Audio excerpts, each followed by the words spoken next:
নমস্কার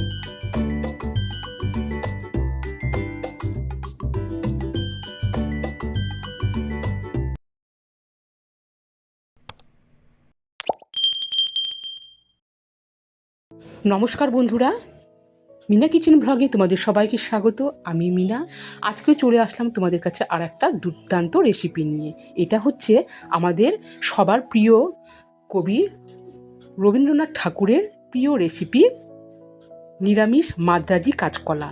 অপূর্ব লাগে, বিশেষ করে গরম গরম ভাতের সাথে তো দারুণ লাগে। তাহলে চলো বন্ধুরা, আমি এই রেসিপিটা কিভাবে করছি তোমরা প্রথম থেকে শেষ পর্যন্ত দেখতে থাকো।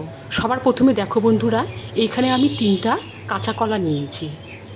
এবারে আমি এখন এই কাঁচা কলাগুলোকে দেখো বন্ধুরা এইভাবে কেটে নিয়েছি, আর তার সাথে 2টো মাঝারি সাইজের আলু এভাবে পিস করে কেটে নিয়েছি। কারণ শুধু কাঁচা কলার সাথে আর আমরা কম বেশি একটু আলু সব তরকারিতে খেতেই ভালোবাসি, তো সেই জন্য আমি এখানে আলু দিলাম আর কাঁচা কলাগুলোকেও এভাবে কেটে নিলাম। তো দেখো বন্ধুরা, এরপরে এই রেসিপিটা তৈরি করার আগে আমি একটা মশলার পেস্ট বানিয়ে নিব। তো দেখো বন্ধুরা, সবার প্রথমে আমি 1 চামচ জিরা গুঁড়ো আর 1 চামচ ধনে গুঁড়ো দিলাম। এরপরে আমি দেখো বন্ধুরা এতে দিয়ে দিচ্ছি আদা আর লঙ্কার পেস্ট। এতে আমি সামান্য পরিমাণে জল দিয়ে গুলিয়ে নিব। এই দেখো,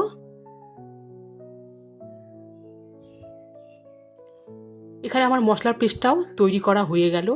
আর এইখানে আছে দেখো বন্ধুরা একটা অর্ধেক নারকেল আমি এইভাবে কুড়িয়ে নিয়েছি। আর এই নারকেল কোড়া আমি পরে পেস্ট করে নিব, যেটা তোমরা পরে দেখতে পারবে রান্নার সময়। তো দেখো বন্ধুরা, ওভেনে আমি কড়াই বসিয়ে দিয়েছি। কড়াইয়ে রিফাইন অয়েল দেওয়ার পর এতে আমি সামান্য পরিমাণে লবণ দিলাম। লবণ দিয়ে আমি একটুখানি নাড়িয়ে নিচ্ছি।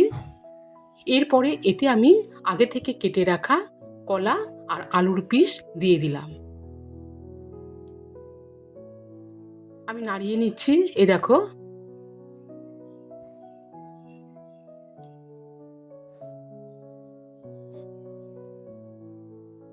তো দেখো বন্ধুরা আমি এইভাবে কলা আর আলুর পিসগুলোকে ভেজে তুলে নিব। এরপরে দেখো বন্ধুরা, কড়াইয়ে থাকা সাদা তেল আমি তুলে নিয়ে এতে এখন আমি দিয়ে দিচ্ছি সরিষার তেল। তেল গরম হয়ে যাওয়ার পরে এতে আমি দিয়ে দিচ্ছি 2টো শুকনো লঙ্কা, দিয়ে দিচ্ছি দারচিনি, লং আর কয়েকটি এলাচ, আর দিয়ে দিচ্ছি একটা বড় তেজপাতা টুকরো করে দিলাম, দিয়ে দিলাম গোটা জিরে, এরপরে দিয়ে দিচ্ছি হিং। এবারে আমি নাড়িয়ে নিচ্ছি।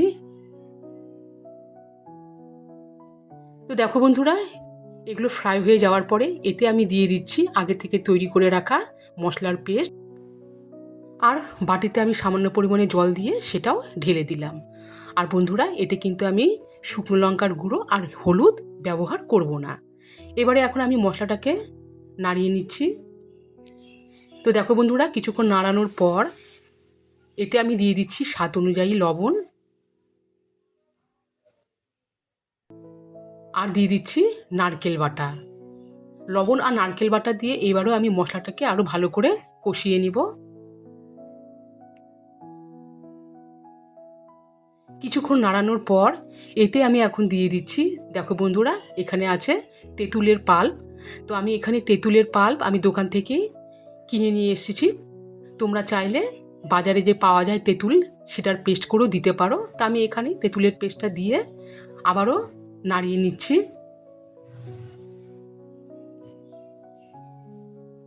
এইভাবে মিডিয়াম আঁচে 2 মিনিটের মতো নাড়াচাড়া করার পর এতে আমি দিয়ে দিচ্ছি এখন ভেজে রাখা আলু আর কলার টুকরোগুলো।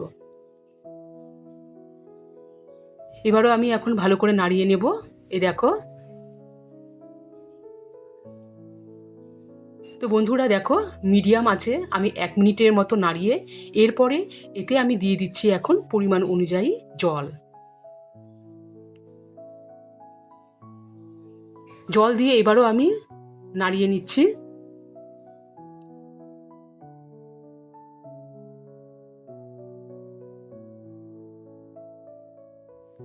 তো বন্ধুরা দেখো, ফিরে আসলাম কিছুক্ষণ পর, আর জলও কিন্তু শুকিয়ে গেছে। তো আমি এখন একটা আলু আমি এইভাবে ভেঙে চেক করছি। তো দেখো বন্ধুরা, আলুগুলো আর কলাগুলো কিন্তু সেদ্ধ হয়ে গেছে। তো এইবারে দেখো বন্ধুরা, আমি আর একটা ওভেনে একটা পাত্র বসিয়ে দিয়ে সেখানে আমি ঘি দিলাম। ঘি গরম হয়ে যাওয়ার পরে দেখো বন্ধুরা, এতে আমি দিয়ে দিচ্ছি সরিষা আর দিয়ে দিচ্ছি কারি পাতা। এটার একটা ফোড়ন আমি তৈরি করে নিলাম। এই দেখো, এরপরে কারি পাতার এই ফোড়নটা আমি দিয়ে দিলাম। দিয়ে এবারেও আমি নাড়িয়ে নিচ্ছি। এ দেখো, এভাবে আমি মিডিয়াম আঁচে 1 মিনিট নাড়ানোর পর এবারে এতে দিয়ে দিচ্ছি চিনি। যেহেতু তেঁতুলের পেস্ট দেওয়া হয়েছিল, তো চিনি দিলে এর টেস্টটা আরও দ্বিগুণ হয়ে যাবে। তো দেখো বন্ধুরা, মাদ্রাজি কাঁচকলার রেসিপিটা কিন্তু রেডি। অপূর্ব লাগে খেতে। তোমরাও এই রেসিপিটা ট্রাই করতে পারো নিরামিষ দিনে। সো গাইস, রেসিপিটাও রেডি। এরপরে তোমাদের কাছে আমি সার্ভ করে নিয়ে আসছি। সো গাইস দেখো, মাদ্রাজি কাঁচকলার এই রেসিপিটাও রেডি এবং আমি ভাতের সাথে তোমাদের কাছে শেয়ার করলাম। তোমরাও নিরামিষ দিনে এভাবে একটা নিরামিষ রেসিপি তৈরি করবে, গরম গরম ভাতের সাথে অপূর্ব লাগবে খেতে। তো আশা করছি রবি ঠাকুরের প্রিয় এই রেসিপি মাদ্রাজি কাঁচকলা রেসিপিটা তোমাদের অবশ্যই ভালো লেগেছে। তো প্লিজ লাইক, কমেন্ট এবং শেয়ার করবে। আর যারা পুরাতন বন্ধুরা এখনও আমার চ্যানেলটিকে সাবস্ক্রাইব করোনি, অবশ্যই সাবস্ক্রাইব করার অনুরোধ রইল। সবাই ভালো থেকো, সুস্থ থেকো।